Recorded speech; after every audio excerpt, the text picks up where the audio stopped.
Olá a todos e todas, eu sou Luciana Nemer e Mariana Costa, somos autoras do trabalho intitulado Epidemias versus Habitação Popular no Rio de Janeiro, análise através da matriz SWOT.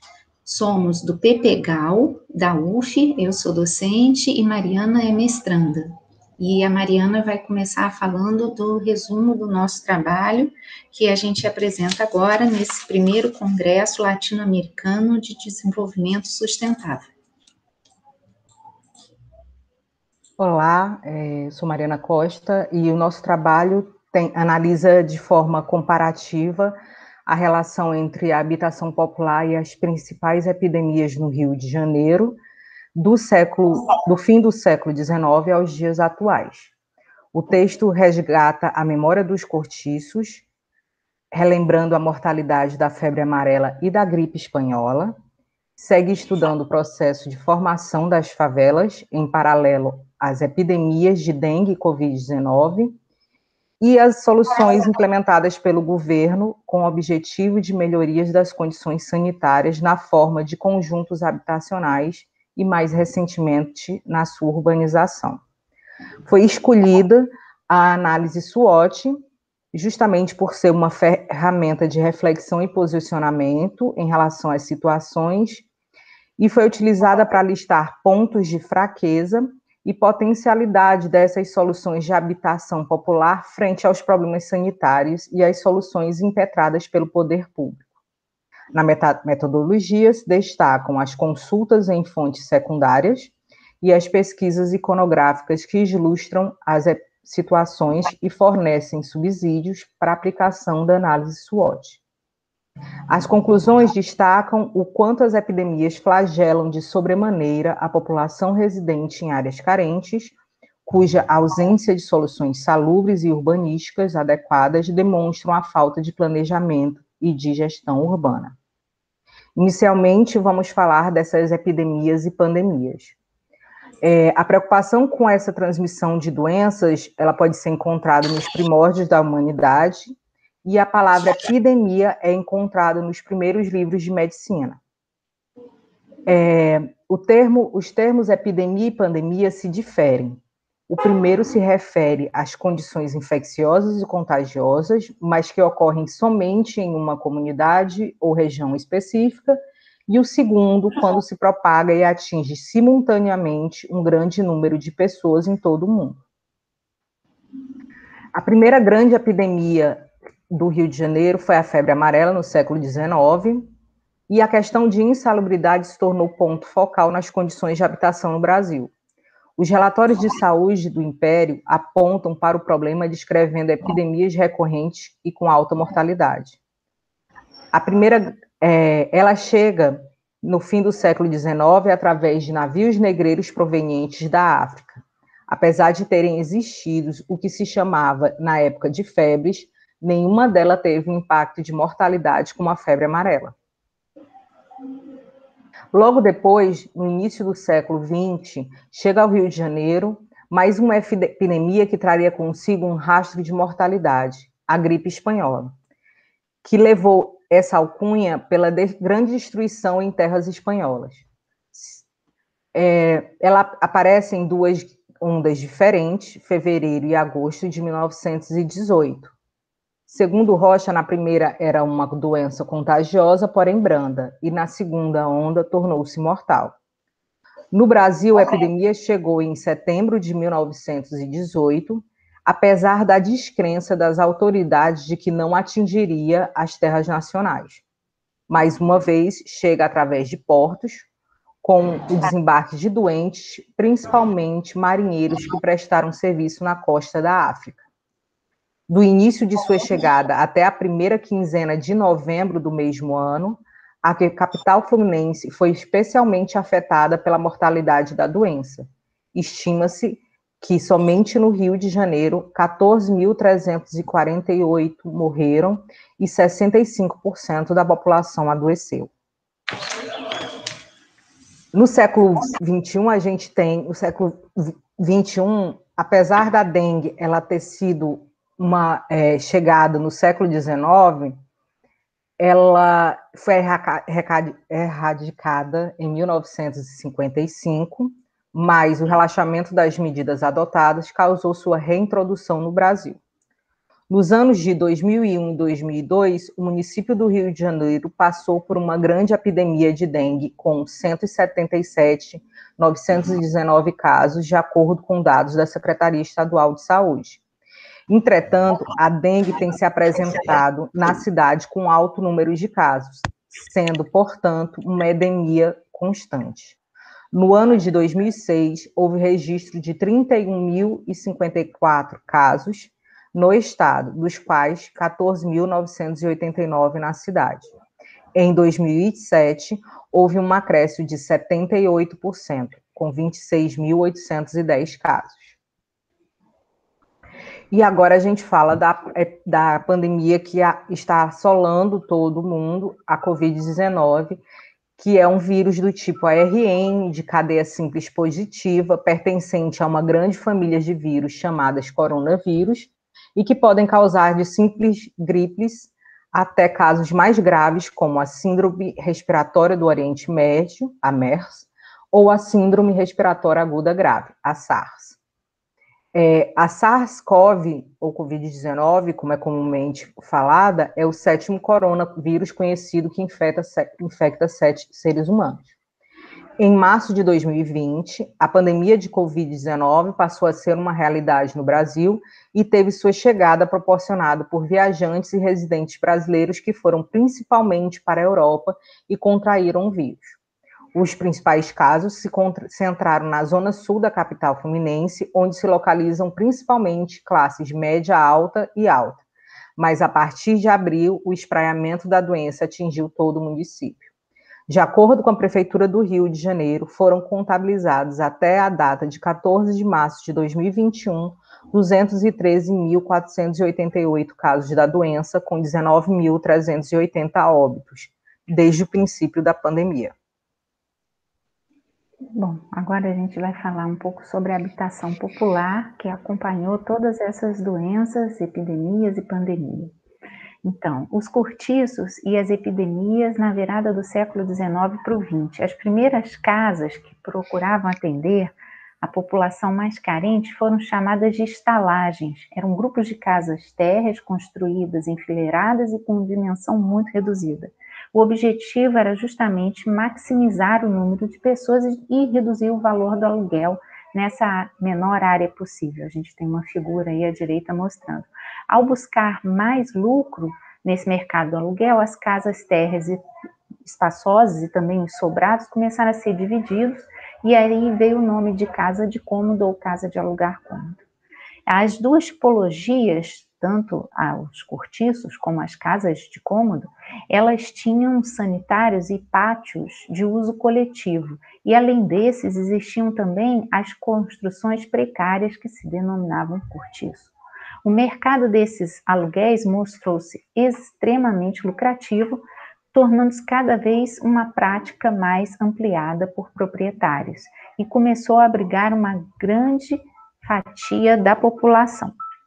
À medida que a prática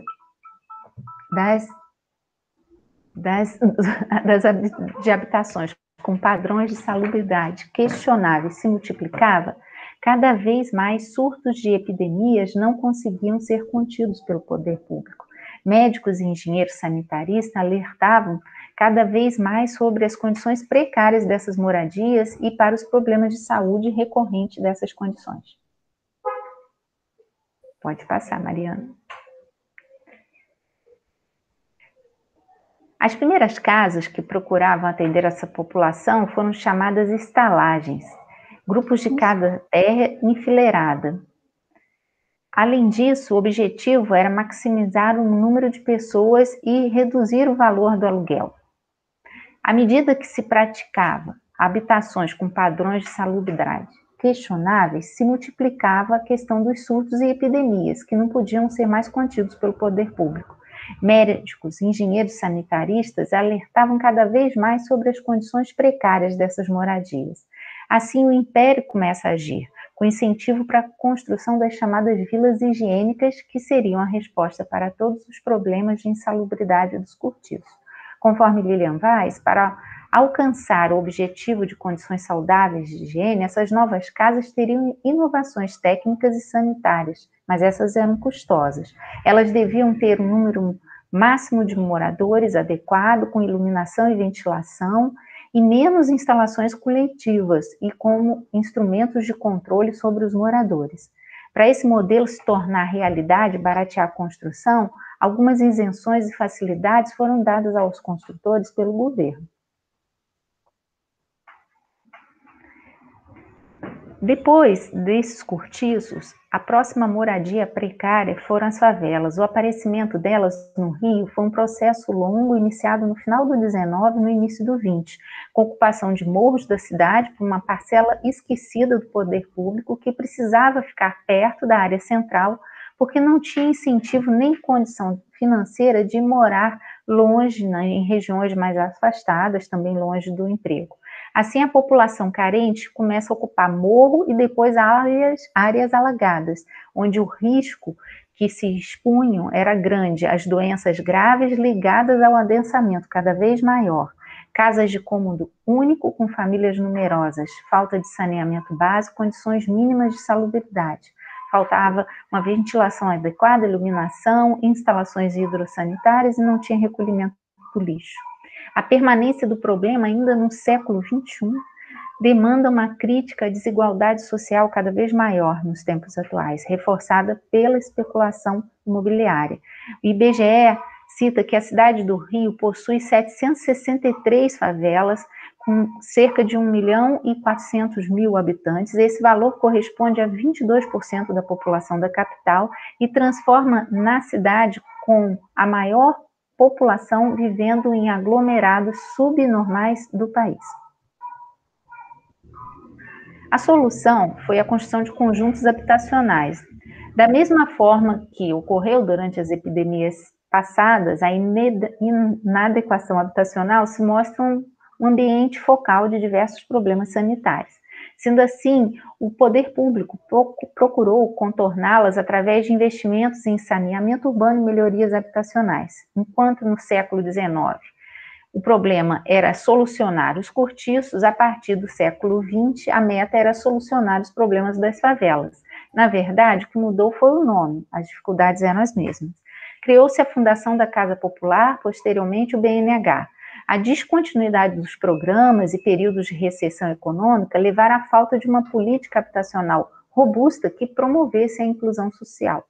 Muitas vezes, o visível foi a dedicação do Estado às obras de embelezamento urbano e medidas remediadoras. Durante alguns governos no Rio, principalmente o de Carlos Lacerda, a política era remover das favelas e levar seus moradores para conjuntos habitacionais financiados pelo BNH. Conforme Planck, a Companhia de Habitação do Estado da Guanabara, criada em 62, oferecia casas de acordo com a dignidade do ser humano para as famílias faveladas.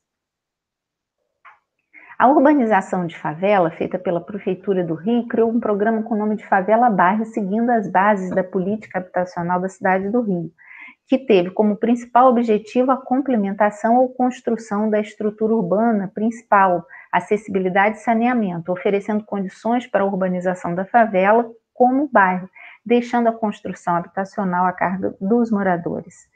Conforme César Maia, no livro Favela um Bairro, o programa seguiria as premissas do plano diretor vigente, com a utilização mais racional do solo, a relocalização prioritária da população assentada em área de risco e a urbanização e a regularização fundiária das favelas, além da implantação de lotes urbanizados e de moradias populares, o financiamento para a redução do déficit habitacional e a melhoria da infraestrutura urbana. Para isso, a política habitacional incentivava a ocupação de espaços urbanos vazios, com infraestrutura, construção de moradias populares que seriam distribuídas pelo tecido urbano. Ainda em 2010, o prefeito Eduardo Paes cria um outro programa com o nome de Morar Carioca, que seria uma extensão do Favela Bairro.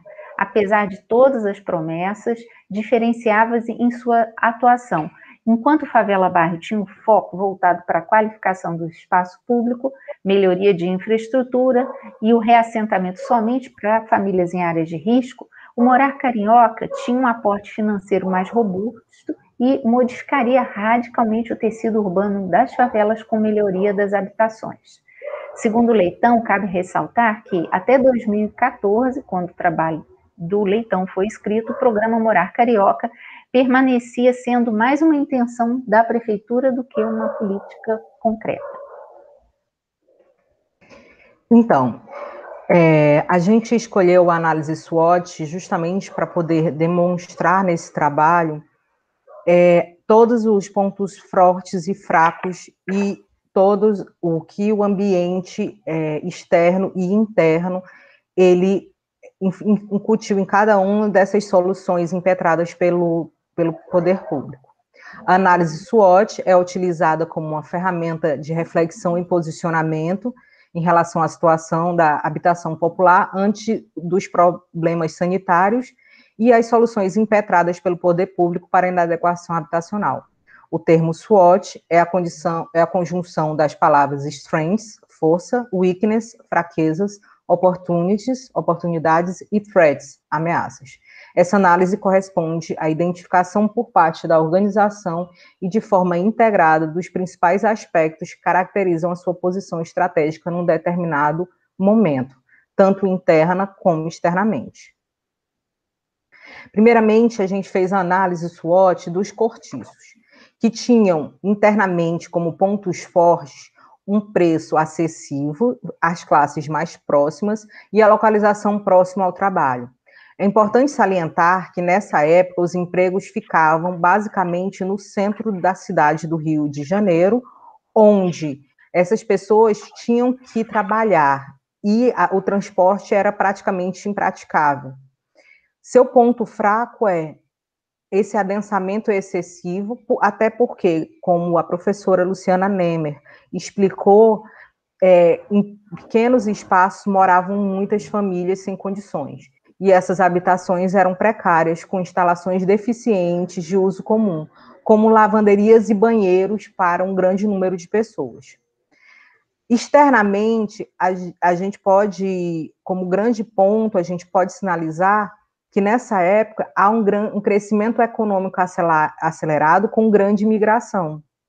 Mas a carência, os pontos fracos são a carência de condições básicas de saneamento básico, a inexistência de coleta de lixo e o aumento da proliferação de doenças infecciosas e epidemias, principalmente trazidas por esse crescimento econômico que vinham através dos portos.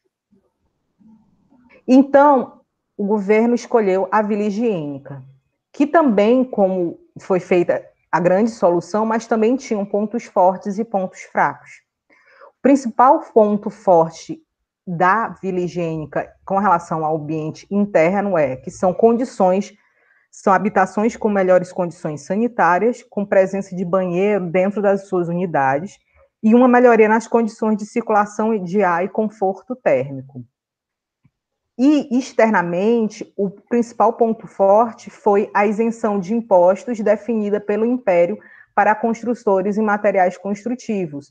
O Império ajudou muito nessa isenção desses impostos para que esses construtores pudessem fazer isso.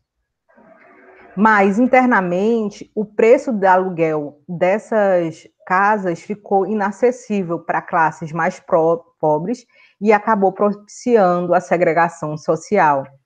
E, externamente, apesar de toda a isenção de impostos dado pelo Império, o custo alto para construtores foi muito grande. E, por conta do custo alto, as unidades construídas foram insuficientes para suportar a demanda habitacional. As favelas, que acabam substituindo os cortiços, têm como principais pontos fortes internamente o seu preço acessível, isso é uma similaridade aos cortiços, e a localização próxima ao trabalho. Já externamente, o principal ponto forte da favela é que são áreas já consolidadas de habitação, com grande senso de comunidade e comércio vibrante. Seus principais pontos fracos são justamente internamente, também como nos cortiços, o adensamento excessivo, as habitações precárias, os problemas estruturais pela autoconstrução e a falta de documentação que permita a posse do imóvel. Externamente, os principais pontos fracos são a carência de condições básicas de saneamento, a inexistência de coleta de lixo, o aumento da proliferação de doenças infecciosas e epidemias. A primeira solução para a favela foram os conjuntos habitacionais, conforme citado no início pela professora Luciana. Seus principais pontos fortes são habitações com melhor qualidade construtiva e a melhoria nas condições de circulação de ar e conforto térmico, além de ter a documentação para essas famílias, isso internamente.